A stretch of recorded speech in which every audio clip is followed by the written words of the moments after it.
I think Friday. We're going to go to Dallas to see my brother. So what do you Friday? And I'm going to go through Dallas. See brother and family. And Eric was coming here, but hoping to go. He was very insistent. I thought we could do it. Well, nothing in Dallas, then you have to rent a car because the airport's way out of town. And we have the bag, going straight, to the same, shall I bring you home? And I thought, oh, we can just get on the plane and get off the plane. That's interesting. We have to change planes now.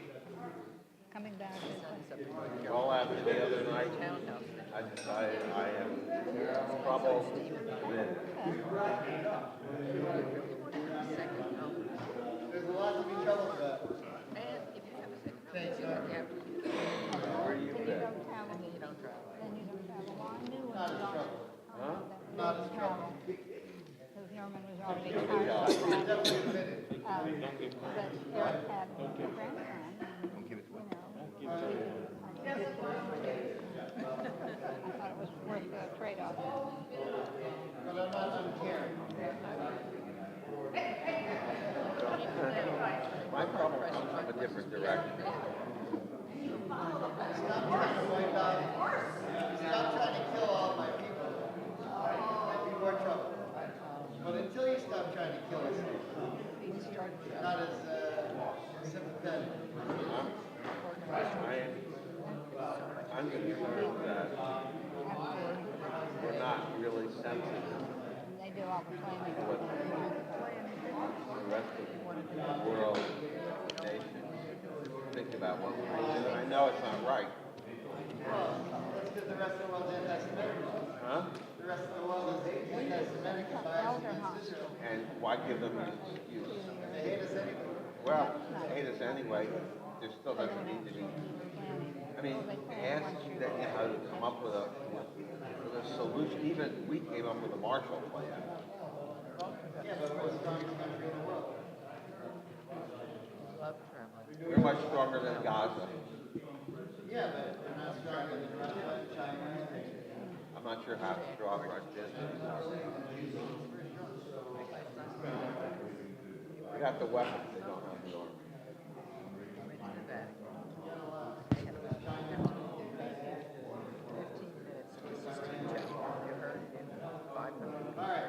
Anyway, that's where my concern, that's where my trouble is.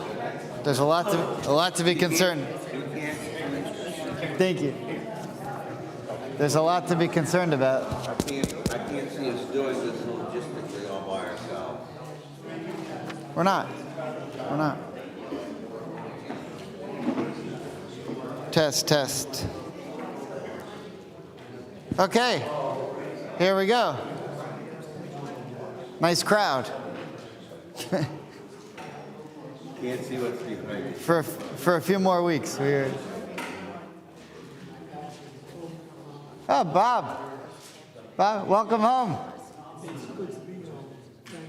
You look good. Thank God. Welcome back.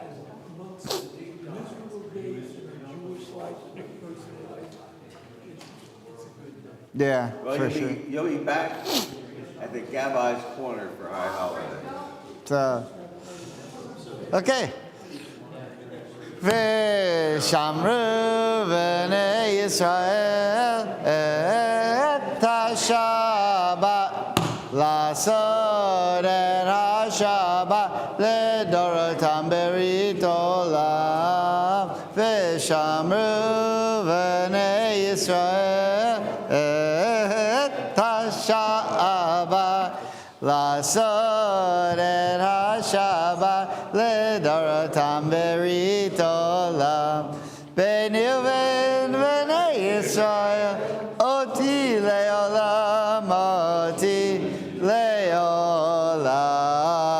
v'shamru v'nei Yisrael et ha-Shabbat la'asod et ha-Shabbat ledorotam לדורותם ברית עולם.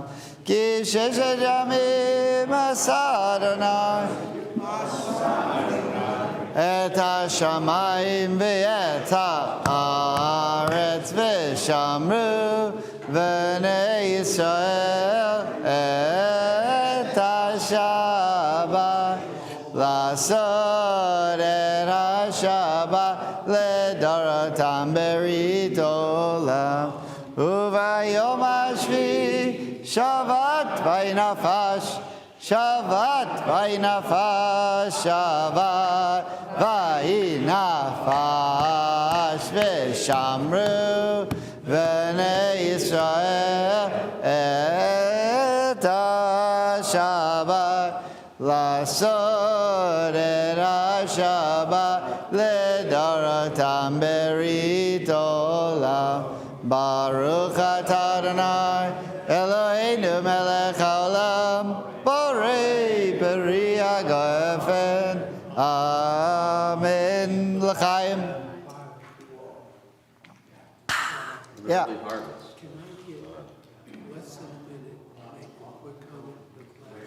Sure. Can you, thanks. Hi, Torah class. Just a moment to tell you that to be back is really special. But what is most special is to tell you that anybody who doesn't think that this class that we all attend to isn't a family, please come and see me. I'm blessed. I'm blessed by all of those who cared so much to stay in contact with me. And God willing, I'll be here for a while. All right. Okay, welcome back. Thank God. Yes. Sure.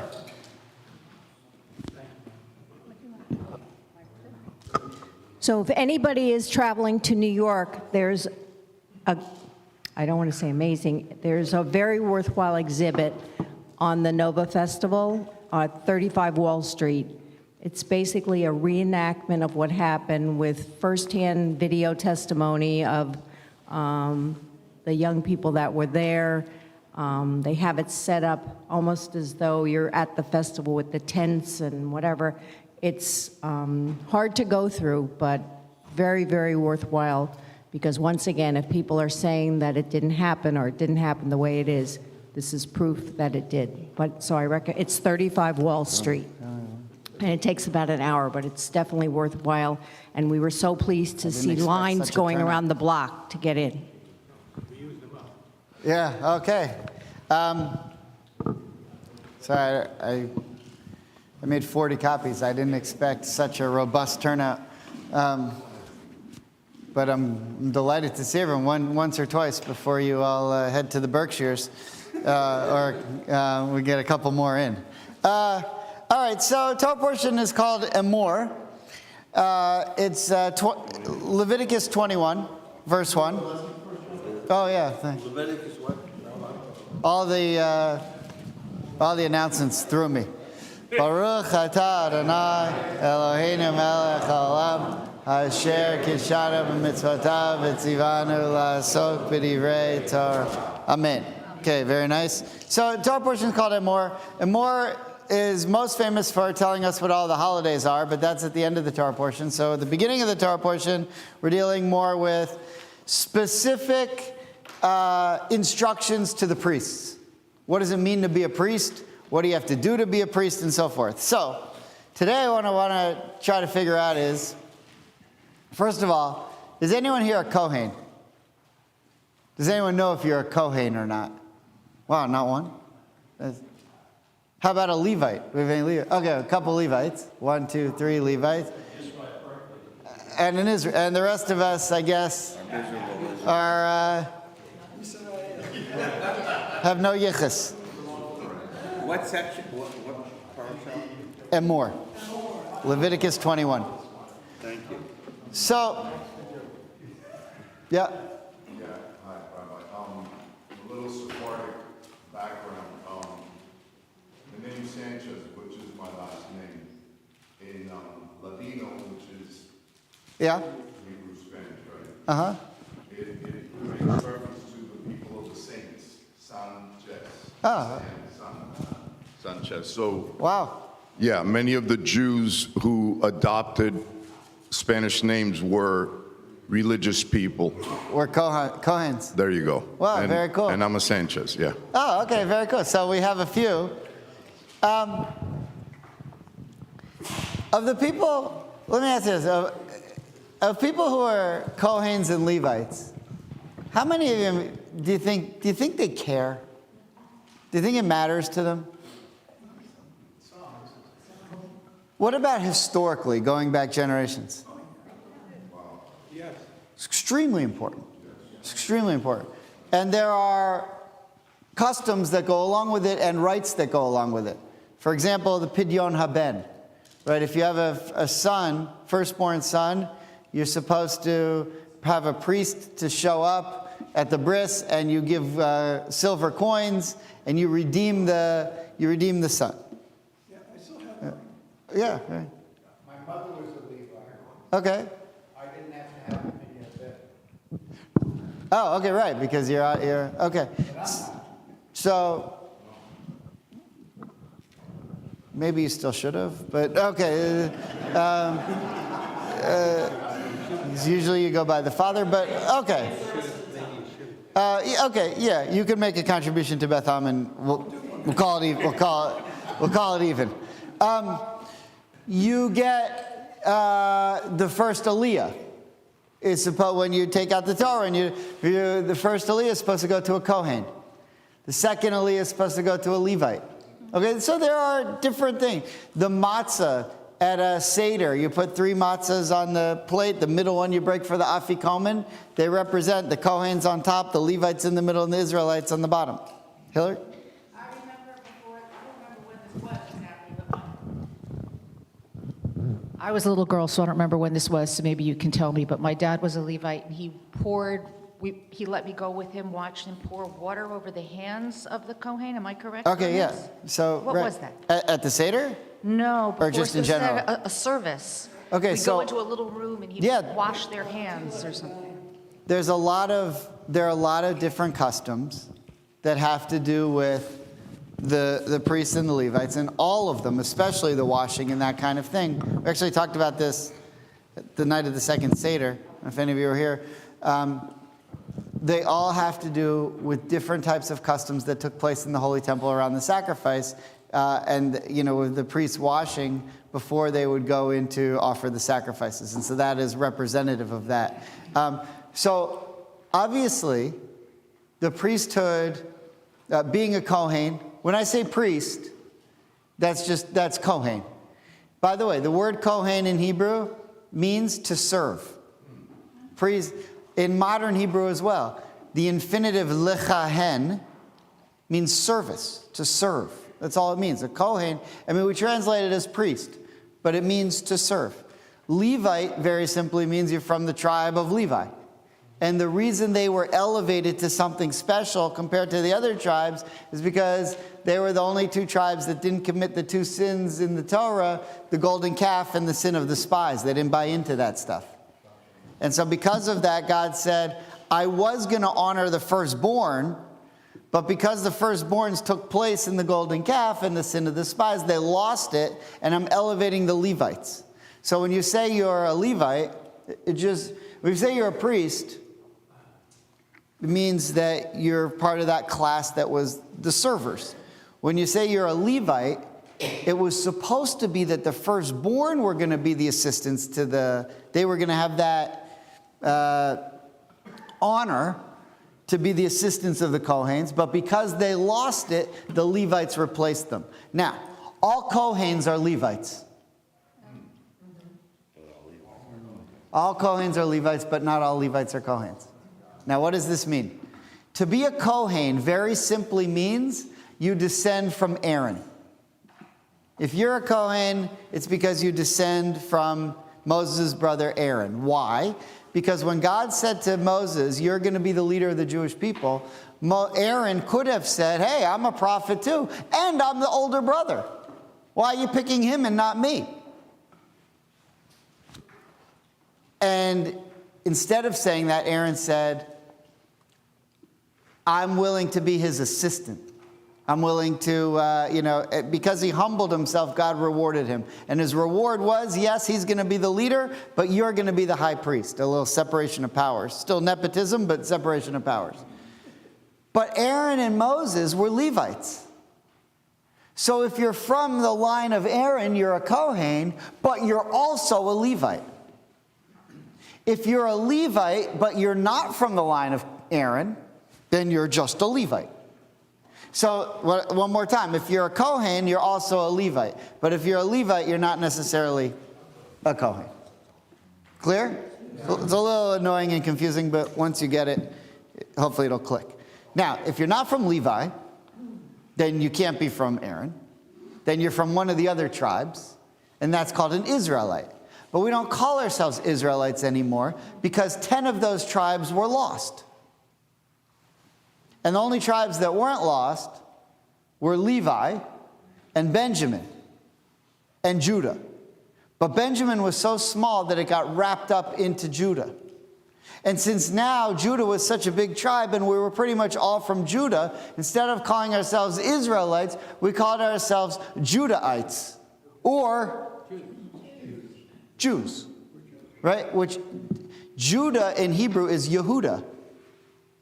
Jewish, the word Jewish in Hebrew is Yehudi, or for a female, Yehudiyah. But the English of Yehudi is Jewish. So that's when Judah came in. When was that? 723 BCE, when the northern kingdom of Israel was conquered by the Assyrians. So since about then, since about 723 BCE, we haven't been called the Israelites, we've been called Jews. Because we're all from Judah. And the first one in the Bible to be called from Judah around that time, Mordechai. Mordechai, it actually says in the book of Esther, Mordechai ha-Yehudi. Mordechai the Jew. What did it mean? Mordechai, the guy from that place called Judah. That's it. Okay, so the question is, after the temple's destroyed, second temple's destroyed, to be a priest and a Levite no longer means much. Because your entire job was dealing with, and a lot of the people who were priests were actually part of a class of Jews called Sadducees. So there were really two different types of Jews, Pharisees and Sadducees, among the leadership. There were also Essenes and some other small group, but it was mainly the Pharisees and the Sadducees. And a lot of the priesthood was tied up with the Sadducees, or in Hebrew, the Tzidukim, from the word tzedek. Right? Tzedek. Okay. So, when the temple was destroyed, the second temple, and there's no more doing anything in the temple, the Sadducees ceased to exist. The Pharisees continued to exist, but they changed their name. And they went from becoming the Pharisees to the rabbis. So before the first temple, before the second temple was destroyed, if you were a rabbi, you weren't called a rabbi. You know Hillel? You've heard of Hillel? You've heard of Rabbi Akiva? Why do we say Hillel and not Rabbi Hillel? Why do we say Rabbi Akiva and not just Akiva? No one ever calls him Akiva. Call him Rabbi Akiva. If you say Akiva, I think you mean the guy I went to yeshiva with. Right? Well, I didn't go to yeshiva, but if you do go to yeshiva, there's going to be a guy named Akiva in the room.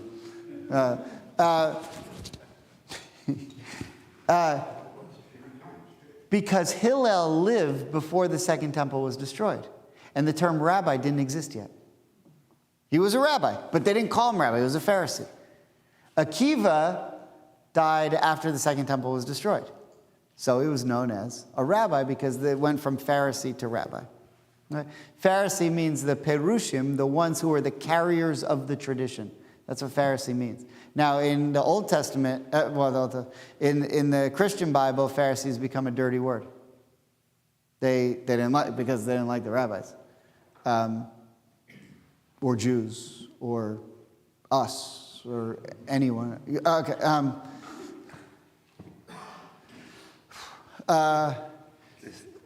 Rocky Road. Yeah. We've got, how's that going? I was once at an event, it was an interfaith event, and they had all these quotes from different religions. And one of them was like the hypocrisy of the Pharisees. And I said, if you keep that quote up there, I'm leaving. And they're like, why? Everyone knows the Pharisees are bad. I'm like, the Pharisees are my heroes. They're the ones who wrote the Talmud. What? Okay, so let's have some dialogue. but for us, for them, the Pharisees are not so good. For us, they're the forerunners of the rabbis, the heroes of the Talmud. Okay, now, if you look on the sheet, if you have one, just a couple of verses from elsewhere in the Torah before we look at Emor, our Torah portion, which is Leviticus 21. In Exodus chapter 28, verse 1, this is the birth of the priesthood. Okay? You shall bring forward your brother Aaron with his sons. So how do I know that you have to be from the line of Aaron to be a Kohen? Because of Exodus 28:1, you shall bring forth your brother Aaron with his sons from among the Israelites to serve me as Kohanim, priests. Right? And who were the only ones alive at the time? Nadav and Avihu, although not for long. Right? Elazar and Itamar, the sons of Aaron. And then from that point forward, once Aaron was, consecrated or ordained as a priest, in order to be a priest, you had to be from Aaron. Now, who are the Levites? Numbers 1, verse 53. The Levites, however, shall camp around the tabernacle of the pact, that wrath may not strike the Israelite community. The Levites shall stand guard around the tabernacle of the pact. So, in order for Judaism to exist, the priests and the Levites had to be doing their job. If the priests weren't doing their job, then there were no sacrifices. And Judaism in biblical times was based on the sacrificial cult, and the priests were the only ones who were allowed to do the sacrifices. So if the priests aren't doing their job, there's no Judaism. Nobody can talk to God. Today we have prayer that replaces the sacrifices, but back then you only had sacrifices. And what the Torah said is, if you do this sin and you don't bring a sacrifice, then you get killed. Well, if there's no priest on duty that day, then you're going to get the death penalty. Because you turned on a light. Or whatever. Or you used a blender on Shabbos. Okay, now, what if the Levites aren't doing their job? So look what happens with the Levites. The Levites shall encamp around the tabernacle, and if they're not camped around the tabernacle, the wrath will strike the Israelite community. So if the Levites aren't doing their job, then we have to deal with God's wrath, which, you don't want to have to deal with, right? So in biblical and then temple times, if the priests and Levites aren't doing their job, that's it. There's no Judaism. So today we can say, if the priests and Levites don't show up, We go. Who cares? Who cares? What does it matter? So my question is, today in a post-temple world, does it still matter? Does it still matter? What do we still have priests and Levites, right? We certainly have a lot of Cohens and Levis. Right? You know those names? Cohen, Levi? Right? Okay. All right, so now that we've set that up, let's get into it, Norman. All right, we have a couple minutes left. Chapter 21, verse 1, Leviticus. The Eternal One said to Moses, "Speak to the priests, the sons of Aaron, and say to them, none shall defile himself or any dead person among his kin, except for the relatives that are closest to him, his mother, his father, his son, his daughter, and his brother. Also for a virgin sister close to him because she is not married. For her he may defile himself. But he shall not defile himself as a kinsman by marriage and so profane himself. They shall not shave smooth any part of their heads, or cut the side growth of their beards, or make gashes in their flesh. They shall be holy to their God and not profane the name of their God. For they offer the Eternal's offerings by fire, the food of their God, and so must be holy. They shall not marry a woman defiled by harlotry, nor shall they marry one divorced from her husband, for they are holy to their God, and you must treat them as holy. Since they offer the food of your God, they shall be holy to you. For I, the Eternal, who sanctify you, am holy. When the daughter of a priest defiles herself through harlotry, it is her father whom she defiles. She shall be put to the fire. The priest who is exalted above his fellows, on whose head the anointing oil shall be poured, and who has been ordained to wear the vestments, shall not bare his head or rend his vestments. Okay, in Reform, we'll get to Reform, but in traditional Judaism, how much of this still exists? If you're an Orthodox or, any Jew who wants to follow these laws, how much of this still exists? Okay, so what examples are you aware of? Rendering or tearing of the clothes when someone dies. Good. What else? Alex? Kohanim still don't go into cemeteries. Exactly. Okay. So you can only go into a cemetery for your closest relatives.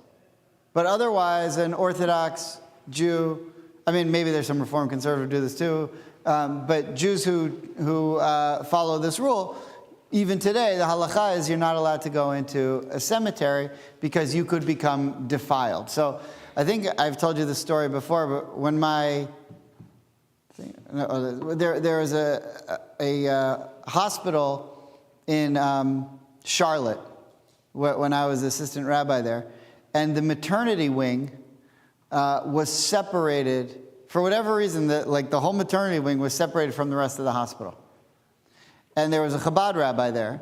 There are a lot of Chabad rabbis in Charlotte, but one of them, the Chabad rabbis spend a lot of time in maternity wing because they have 37 kids. So when he was on his 24th kid, whatever, so he was having his son there, being born, but he can't go into the hospital because hospitals have morgues in the basement.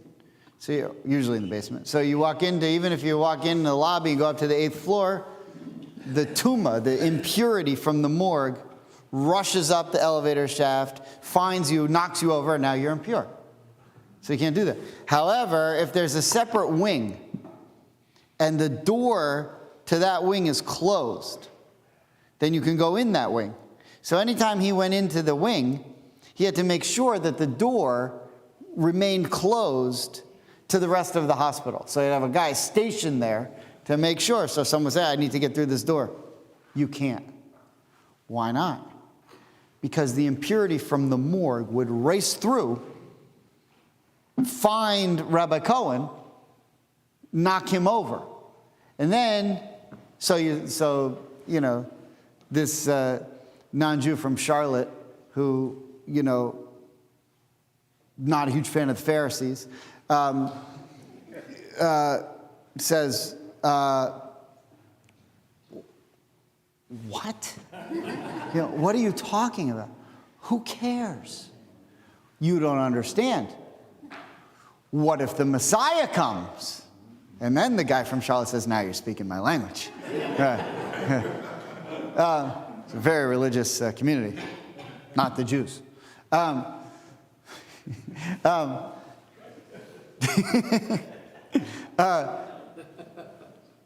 If the Messiah comes and the Holy Temple comes back, we're going to need that guy to be in the temple doing the sacrifices. And if he becomes impure and all the priests become impure, then the Holy Temple is going to come back and we're going to need to do the sacrifices, but none of them are going to be allowed in because you opened this door. So by this point, he's calling security. There's a whole routine here, I think.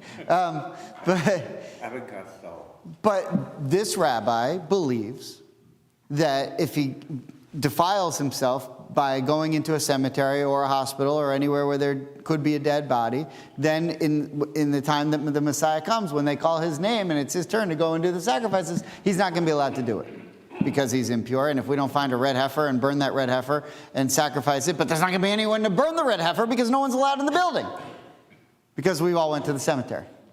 And I didn't have and this guy opened that door. Right? So for some people, this stuff is very serious. Now, a lot of you are saying, that's why I'm Reformed. Right? Because, that's too much. And I could go in a hospital anytime I want. And, if I'm a Kohen and they need me, we'll figure it out, when the Messiah comes. And, okay, so, but there are people who take this stuff, what we just read in the Torah, extremely seriously. Now, there are other people who maybe, there are certain times where we have what's called Birkat HaKohanim, the blessing of the priest. And, I think we actually used to do it here. I don't know if we do it so much anymore on the High Holy Days, but where the priests come up and they bless the whole congregation. And you see this in Orthodox synagogues all the time, where they have what's called the Birkat HaKohanim. They just had it on Passover at the Kotel, and thousands of people showed up to the Western Wall to hear the blessing of the priest. And these are things that are taken very seriously, as well as the role of the Levites. So I just want to show you, if you look on the page, Maimonides, Mishnah Torah. Now, Maimonides was born in 1135 CE, which means he lived 1,100 years, roughly, after the Second Temple was destroyed. He lived in a non-temple world, right? Edith, would you mind reading there, where it says, why were the Levites? Why were the Levites not allotted land in Eretz Israel, or a share in its booty along with their brethren? Because they were singled out to serve the Lord and minister to him, to teach his upright ways and just laws to many people, as it is written, they shall teach thy laws to Jacob and thy instruction to Israel. For this reason, they were separated from worldly affairs. Okay, so to be a Levite, what I'm trying to get at, I don't show my cards too early, because I still have 28 minutes, but what I'm trying to get at is it was clear, because of the Torah and in temple times, what constituted Jewish leadership. It was clear. We had a caste system. And the caste system was the priests, the Levites, and the Israelites. And it was very clear, based on that system, who the leaders were. And if you go to Jerusalem today and you look at the old city and you see the remains of the houses of the priests, you can see how they lived. And they lived well. And they had their own private mikvahs. And, some people had to wait in line to get to the mikvah, but they had mikvahs in their homes. Right? It's like, no DEI. Yeah, they used to have these things called movie theaters, and people would go to them. But now everyone has, you have one in your home, and you have a popcorn machine, and you have a picture of Scarface and whatever. But there used to be things that, that you would have to go out to and pay tickets for. So that's how the priests lived, right?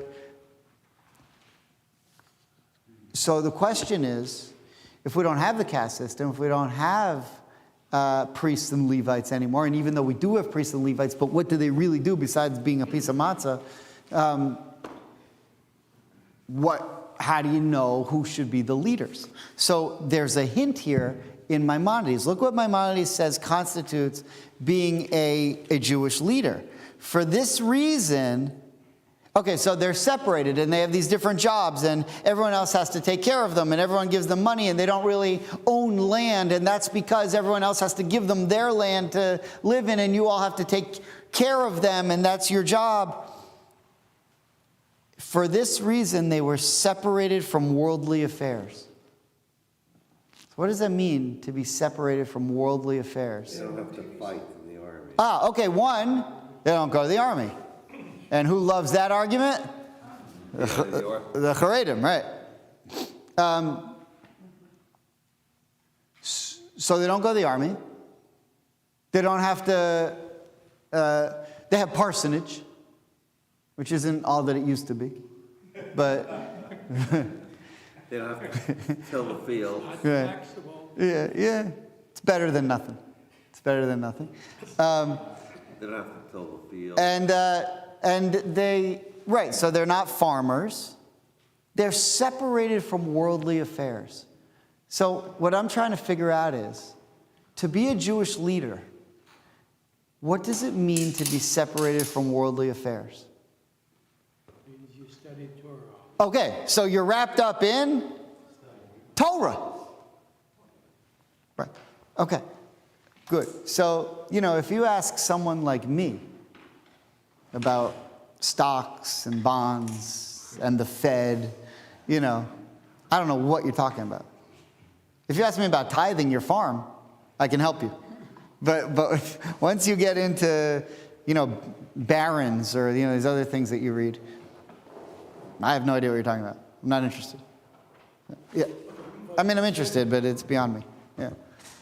But it says in Numbers 1 that they shall stand guard lest wrath descend. Okay. So here's a dual, a dual Stand task. guard of what?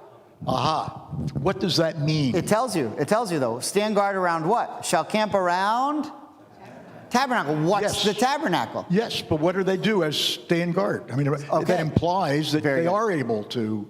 No, so standing guard around the tabernacle means to be constantly engaged in conversation about what's in the tabernacle with God, who lives at the tabernacle. What's inside the tabernacle? The 10 Commandments and the first Torah that Moses wrote. So what it means is to be studying Torah all day. And how do we know that? Because that's what they did. And they also had band practice because they were constantly playing their instruments. So they had to a lot of practice. Yes? When someone became impure, there were ways to become pure again. When someone becomes defiled, they don't talk about how to mitigate having become defiled. What's the difference? What's the difference? Oh. Okay, they do, but in a different Torah portion. So there's only one way from these kinds of defilements you can become pure, and that's from the red heifer, the chukat. There's a whole Torah portion called chukat that talks about this chok. A chok is a law, and the reason's not clear to us. So the problem is, if you become defiled in these ways, with tumat hamet, the impurity of the dead, and so forth, they have to find a red heifer, sacrifice it, take its ashes, mix it with water, and pour some of it over you. But it's not like there were red heifers walking around all the time. Even in biblical times, I think the Talmud tells us how many they found, and it was like 7. So pretty much, if you ever became, if you're a Kohen and one of your parents passes away, you go to the cemetery, you're defiled. Okay, that's fine.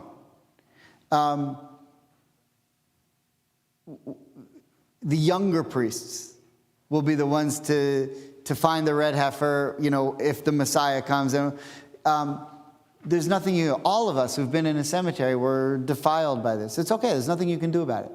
You can't go to the mikveh. You could go to the mikveh, but it won't help. It doesn't purify for this. So we all live in this state of affairs, and okay, so be it. As long as there's some people who will be allowed in the holy temple, will be okay. And so the priests try to do the best they can. But for us Israelites, it doesn't matter because we're not allowed in the holy temple anyway. What happens to them? Do they just lose their privileges, or are they isolated? Well, they're not going to be allowed inside the holy temple until a red heifer is found. So, can you use the microphone? Here it comes. Okay. Does the custom of washing your hands when you leave the cemetery relate to what you're talking about? That's a Baba Misa. I usually don't even do it. I don't like it because there's a custom of washing the death off of you when you leave a cemetery. And I personally don't feel like death attaches to me every time I go into a cemetery. I was once I learned something from this one tour guide in Israel once. I had this tour guide who was Orthodox. And I afraid there was some Bratslaver guys dancing around doing something. And he said to me, he goes, I'm a spiritual guy, but I don't go for nonsense. And some of these customs that developed over time, they're not Talmudic. They're just a custom so look, there's nothing wrong with it. Customs are important. That keeps us who we are. And actually, I was at a Shiva house last week, and I did wash my hands. But I don't go crazy over it because it's not a mitzvah. It's just a custom that developed. Nobody even knows why. So, how do you know if no one knows why? If there's more than one reason as to why we have that custom, it's because nobody knows what the actual reason is. No.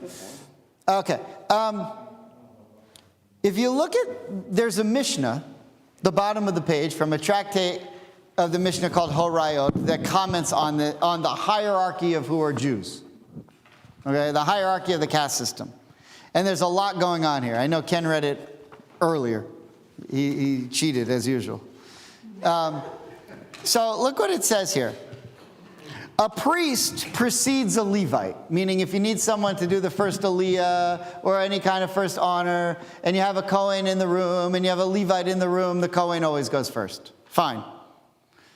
A Levite precedes everyone else. If you're a Jew, you're from the tribe of Judah, most likely. Maybe you're one of the small people from Benjamin. Maybe you're Ethiopian Jew and you come from the tribe of Dan or who knows where. But a Levite goes before you. Let's say there's no priest or Levite around. An Israelite precedes a son born from an incestuous or adulterous relationship. So if you're always in a room with priests and Levites, and they always get the better aliyah than you, or the better seats in shul or whatever, and one day the priest and the Levite from your shul, they're sick, neither of them show up. So you look around, and you're like, well, it's all us Israelites. I guess we're all the same. So what you do is you look for a mamzer. And you say, you're from an incestuous, adulterous relationship? I'm better than you. I don't know how often this happens. But that's a mamzer in Yiddish became sort of like slang. But what it really means is you're a product of one of the relationships that the Torah forbids. Okay, a mamzer, though, precedes a Gibeonite. A Gibeonite is someone from Gibeon who, in the book of Joshua, they were a group of people who said, we don't want you to conquer us, Joshua. We'll be Jews. Don't conquer us.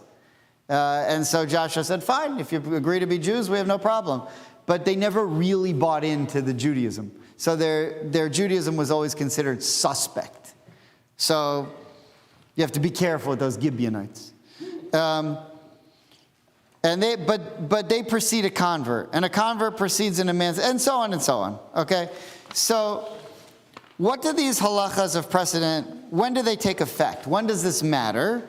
In circumstances where they're all equal in terms of wisdom. Okay, so what you really do is you say, who here actually knows what a Gibeonite is? And if you're the one person who actually knows what it is, you get the first aliyah. But let's say there's a mamzer.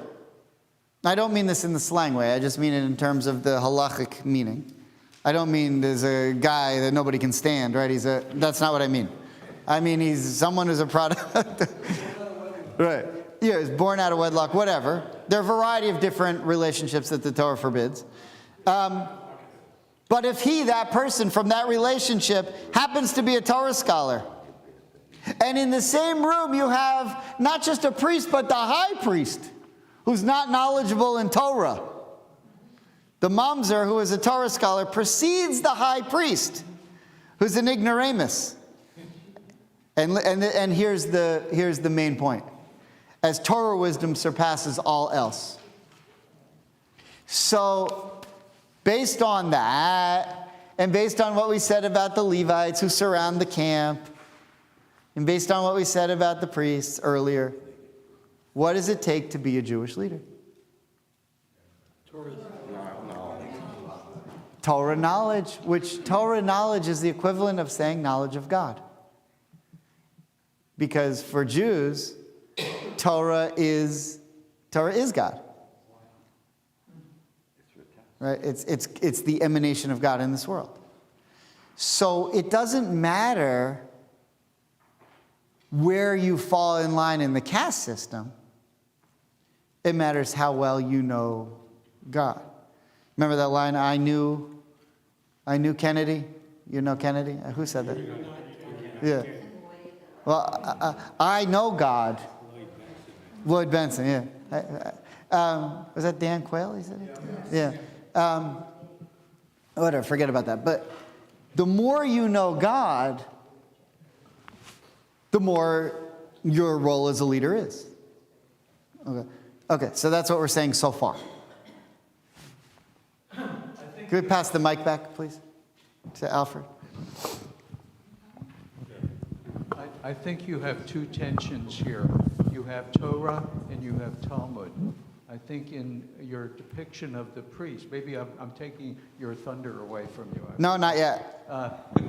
But the priests are not knowledgeable, or don't have to learn worldly things.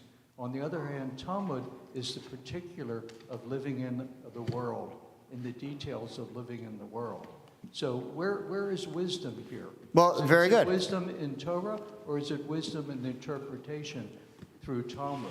Well, I think that may be where you're it depends if you want to run with the winners or the losers. And why do I say that? Because what was the difference between the Pharisees and the Sadducees? The Sadducees did not believe in the oral law.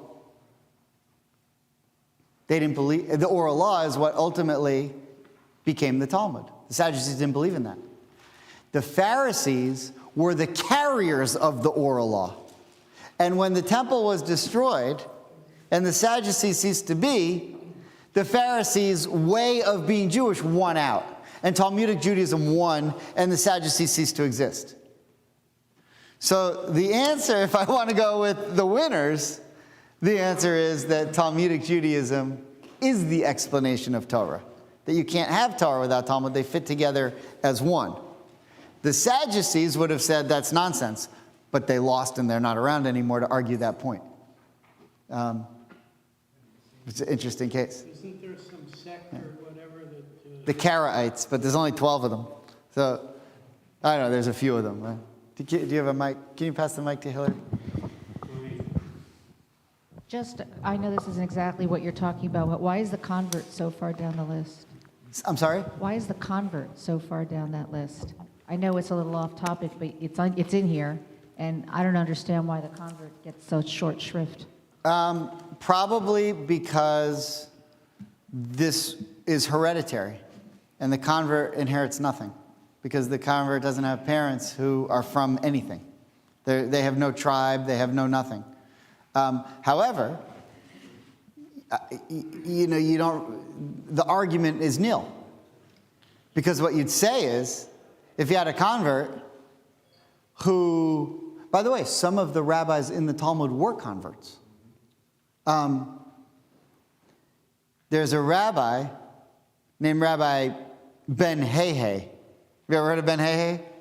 This is every rabbinic student's favorite rabbi. Ben Hehe. It's like, was he a rapper or something? What?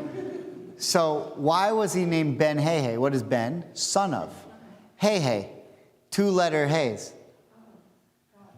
No. Close. Well, yes, but there's more to it. How did God change Abram's name? He added a, and how did he change Sarai's name? He added a Hey. So Ben Hehe means son of Abraham and Sarah. And every convert is called son of Abraham and Sarah. So Ben Hehe, who's one of the rabbis of the Talmud, his name was Ben, son of Sarah, son of Abraham. Ruth is a convert. Ruth is a convert from whom comes King David. It's King David's grandmother. So there's nothing negative about converts. And what we're ultimately saying is, if you're a convert and you're a Torah scholar, you're more important than a priest, than the high priest, if he's not a Torah scholar. Jay? Could a Jew have been a slave? Yes. So why were they then below a convert? A slave, there's a whole different conversation. But a slave doesn't do the mitzvahs necessarily because God tells him to. You do the mitzvahs because you're commanded to by your owner. And there's a lot of there's a lot of different. And so this though is. This also has to do with conversion though, because this is an emancipated slave. So what happens is, let's say you're not Jewish, and you become a slave to a Jew. And so you're a slave to a Jew. You have to follow all the mitzvahs while you're in that home, including circumcision. So now you go free. You don't have to, if you want to be Jewish, you don't have to go through a conversion process. You're automatically considered Jewish. So the emancipated slave is someone who was not Jewish, but then becomes Jewish by dint of having been a slave to a Jew. However, you can say, I don't want to be Jewish, and then you don't have to be. You have a choice, but you don't actually you wouldn't have to go through a conversion process like anybody else. But let's not get caught up on that right now. All these are interesting. Who's a convert? Who's a slave? But I only have a few minutes left, and I want to get to a main point. Now, can anyone be a Kohen? Okay. Exodus 9, I wanted you to say no, that's good. Judy, would you take us on the sheet, Exodus 19, verses 3 through 6. And ye shall be unto me a kingdom of Kohanim, that is princes, just as you say in Samuel, and the sons of David were princes, which can. Wait a minute. Wait. Where are we? Where are we? Exodus 19, 3 through 6. Oh, 3 through 6. And Moses went up to God. And Moses went up to God. The Lord called to him from the mountain, saying, Thus shall you say to the house of Jacob, and declare to the children of Israel, You have seen what I did to the Egyptians, how I bore you on eagle's wings and brought you to me. Now then, if you will obey me faithfully and keep my covenant, you shall be my treasured possession among all peoples. Okay, now what does it mean to be a treasured people? Here it comes, next verse. Indeed, all the earth is mine, but you shall be to me a kingdom of priests and a holy nation. You, all you Jews, shall be to me a kingdom of Kohanim. I mean, I brought the English here, but if you look up that word in Hebrew, all of you shall be to me a kingdom of Kohanim. So I asked the question before, can anyone be a Kohen? And you all said no. Well, some of you said no, which is the right answer. You can't really be a Kohen unless you're from Aaron, but God still expects you to be, all of us, a nation of Kohanim, priests. You see that? Okay. Yeah. And then it says, these are the words that you shall speak to the children of Israel, meaning this is forever.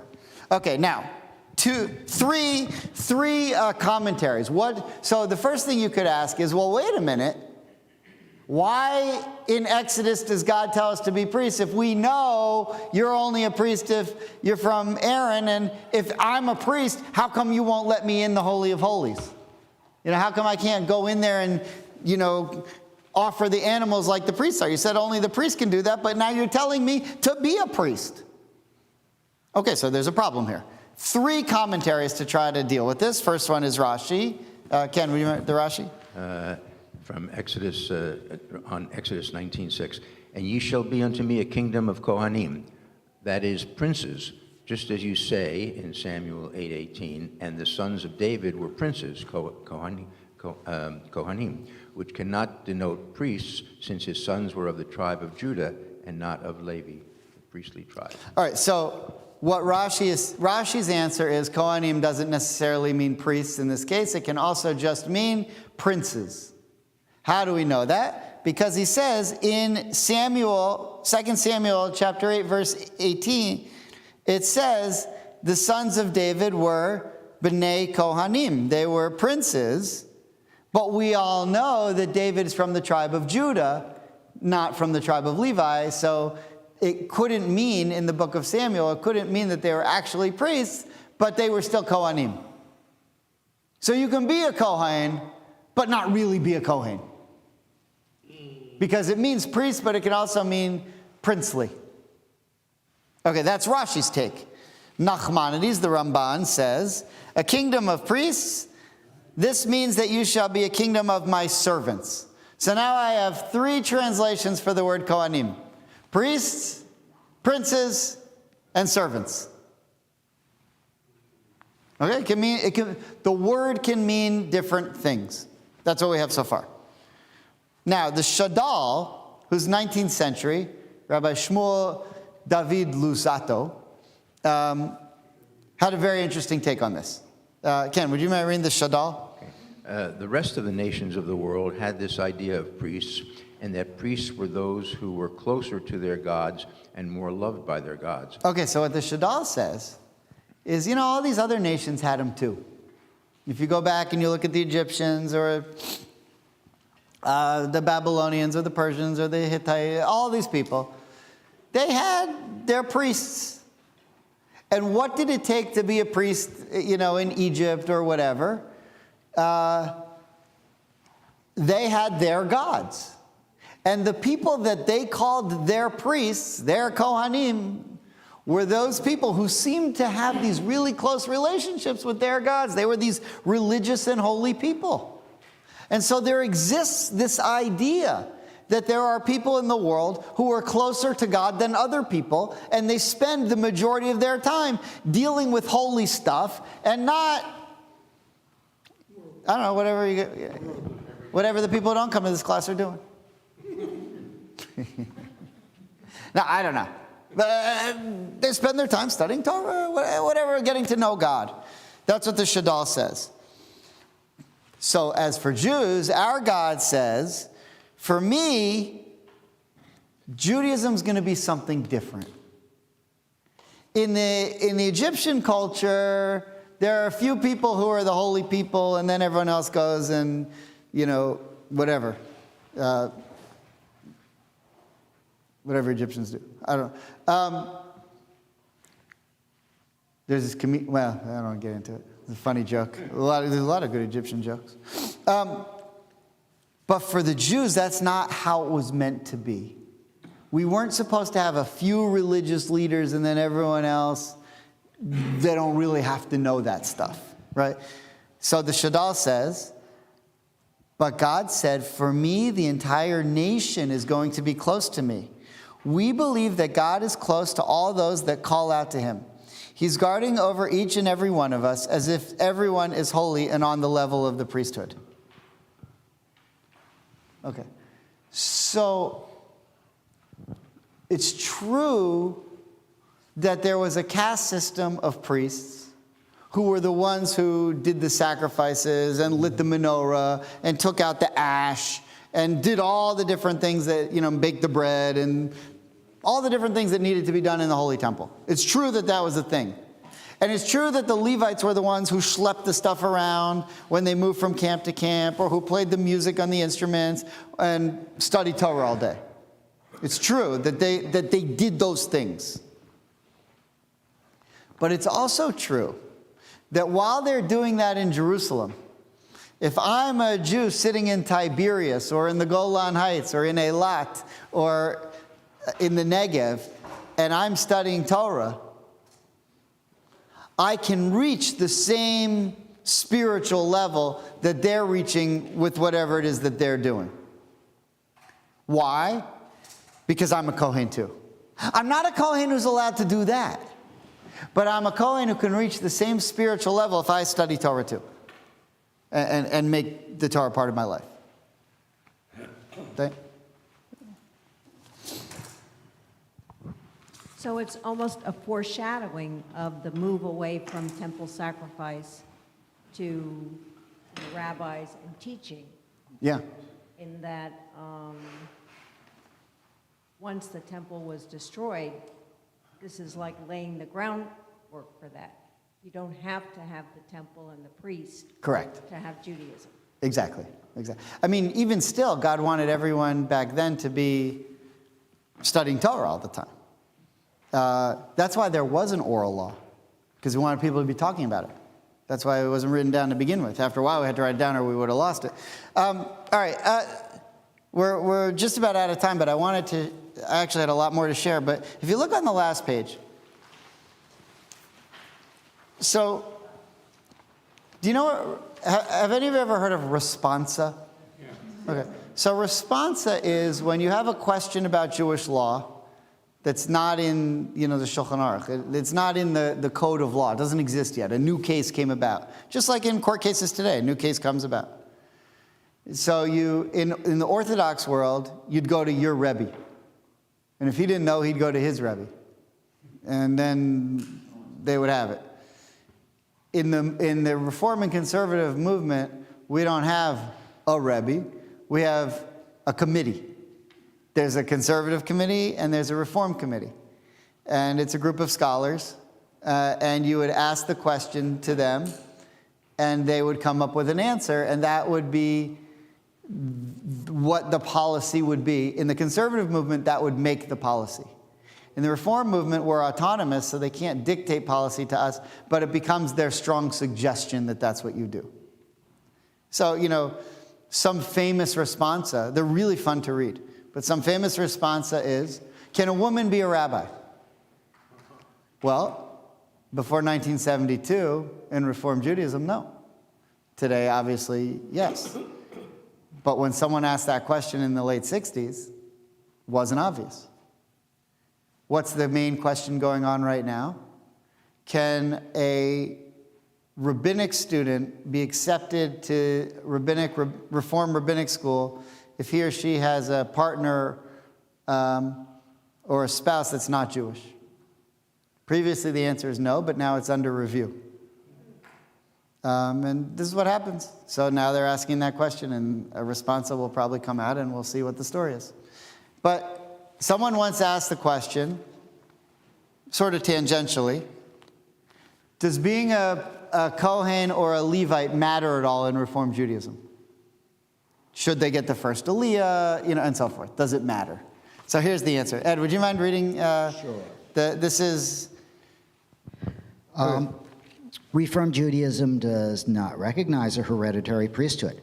This statement, presented without dissent in our official CCR publications, describes a, not sure I believe that, but okay, describes a fundamental aspect of our religious worldview. It means specifically that the tradition of priestly status is irrelevant to us as a religious category and plays no role whatsoever in Reform Jewish observance today. Our common Reform practice testifies to this fact. In our communities, the Kohen receives none of the privileges to which he is entitled under traditional Jewish law and custom. Most notably, we have long since abolished the practice of granting him the first Aliyah, that is, of calling him to the Torah prior to anyone else. By the same token, we do not enforce any of the stringencies that traditionally apply to the priest in matters regarding marriage and ritual purity. Right, so, if you were a priest, if you're a Kohen, and you come to the rabbi and say, I want to marry this woman, and she's been married before, the Reform rabbi is going to say, no problem. Orthodox rabbi wouldn't permit it, right? Okay. Since we do not look forward to the rebuilding of the temple and the resumption of sacrificial worship, we have no purpose or interest in perpetuating caste distinctions based on the ancient biblical cult. And in the absence of such a purpose or interest, it would arguably be unethical for us as a movement dedicated to an egalitarian version of Judaism to maintain such distinctions in any form, even if it be gender neutral in its structure. It follows that there is not and should not be any uniquely reformed version of the kahuna or redefinition of its rules. Right. So actually, some of you, if you bought a book on Reform response and you started reading through it, you might say, hey, I never realized I'm not Reform. But then you'd go to conservative and they'd make you, do more Jewish stuff. And you say, well, what am I? Right.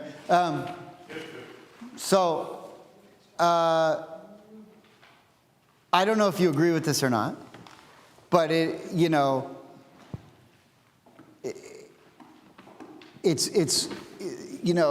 was Reform Judaism from the outset saying, we have no hereditary caste system.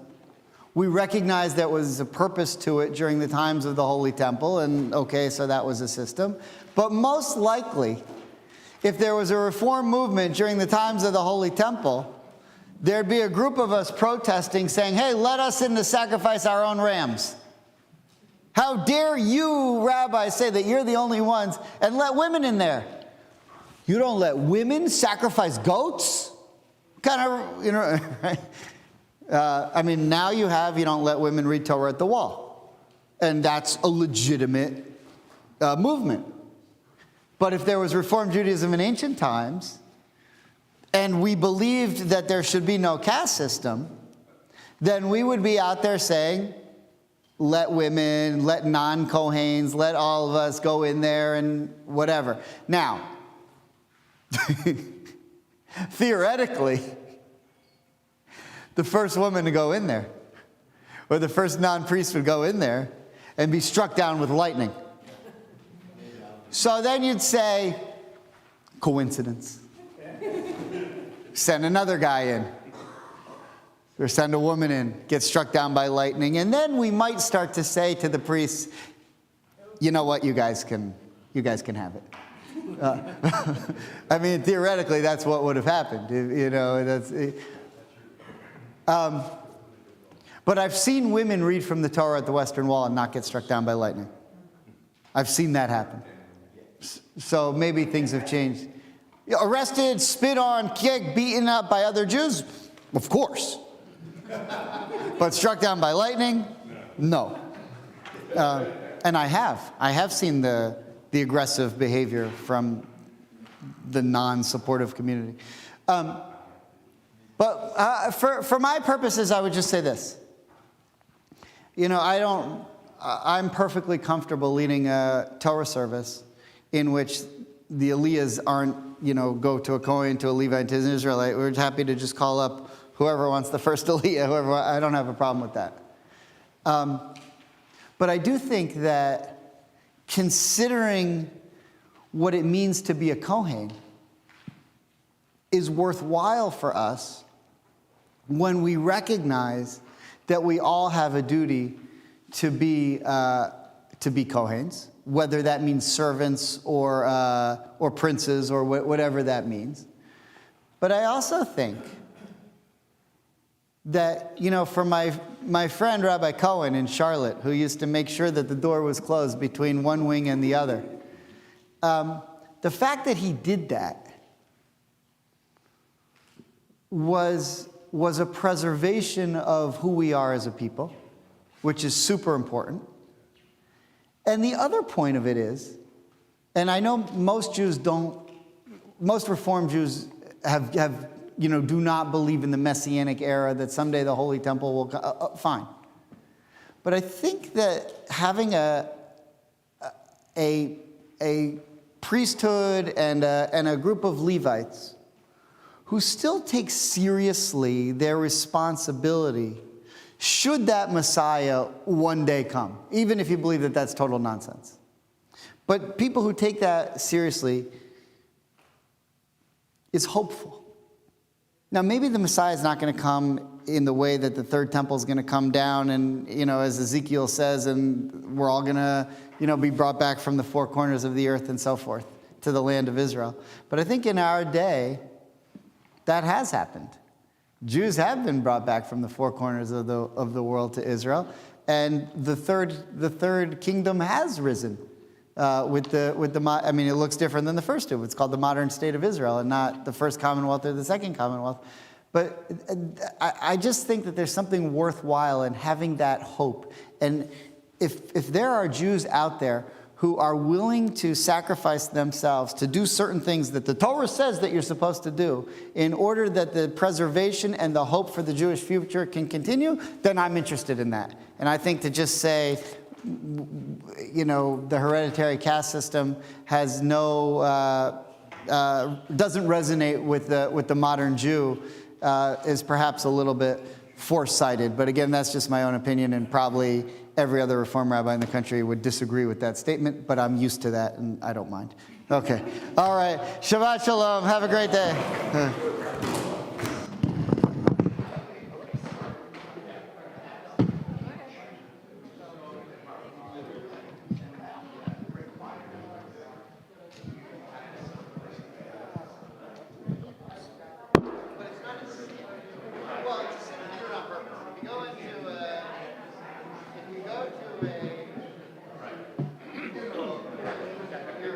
It's just all right.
prototype sacrifice when Abraham put him down to sacrifice him.